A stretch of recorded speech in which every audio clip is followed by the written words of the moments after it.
Umusozi Gologota, wa musozi nkunda cyane, kera niwo wari umusozi wabambwaga w'abagome, abafite ibyaha bikabije, abagambanya, abajura, abicanyi, bakabambwa ku manywa y'ihangu izuba riva, abahisi n'abagenzi bakaza kwirebera izo nkozi z'ibibi. Umusozi Gologota natangiye kumenya, maze kumenya ko wabambweho Yesu, yitwa umugome, umujura, umugambanyi mubi, kandi azira inenge. Ibyo byose byari byanjye, abyiyambika ngo nyizwe. Hatambiwe igitambo rimwe, rizira irya kabiri, kuba yarugeye imfizi n'intungura bibona amahoro. Aho Yesu yapfiriye umuntu wari ugiye gupfa, haba imbata z'ibyaha twahawe agakiza.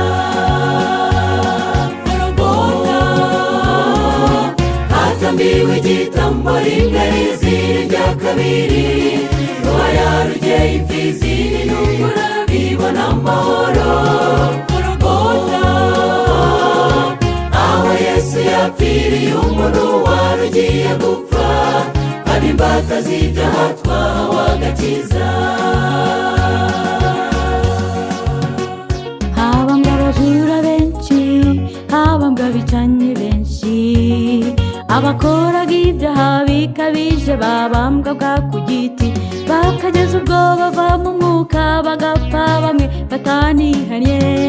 Gologota nta kiza na kimwe cyahabaga, uwo bahajyanaga wese yabaga yarazengereje benshi.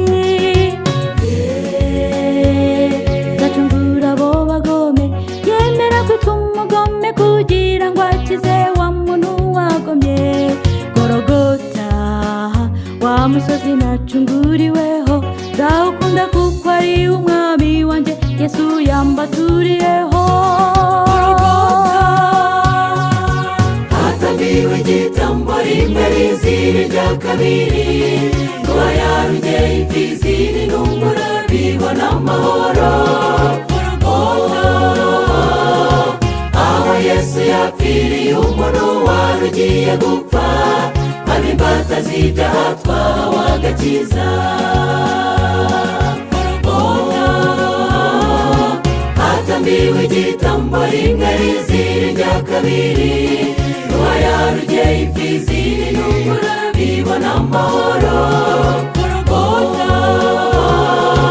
Aho Yesu yapfiriye umuntu wari ugiye gupfa, haba imbata z'ibyaha twahawe agakiza.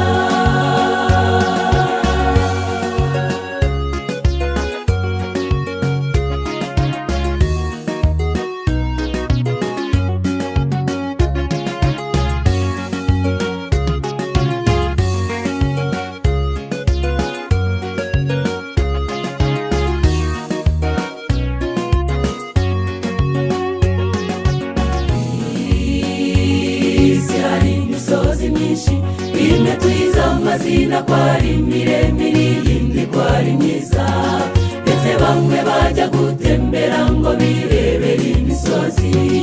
Everest, Kilimanjaro na Karisimbi, izo z'Akanyarira na Karongi n'iyindi myinshi yo ku isi.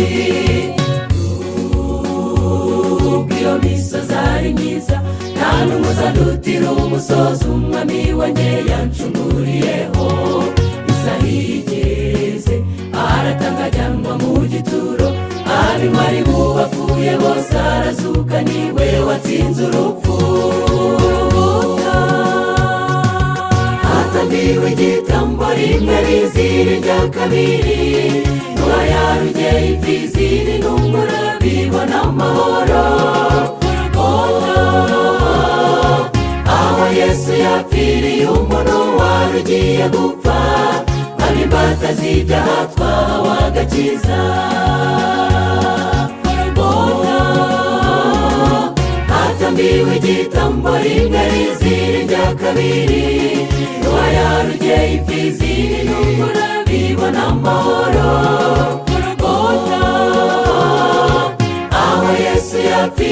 umuntu wari ugiye gupfa, ab'imbata z'ibyaha twahawe agakiza. Hatambiwe igitambo rimwe rizira irya kabiri, Nowa yarugeye imfizi n'intungura bibona amahoro. Aho Yesu yapfiriye umuntu wari ugiye gupfa, ab'imbata z'ibyaha twahawe agakiza.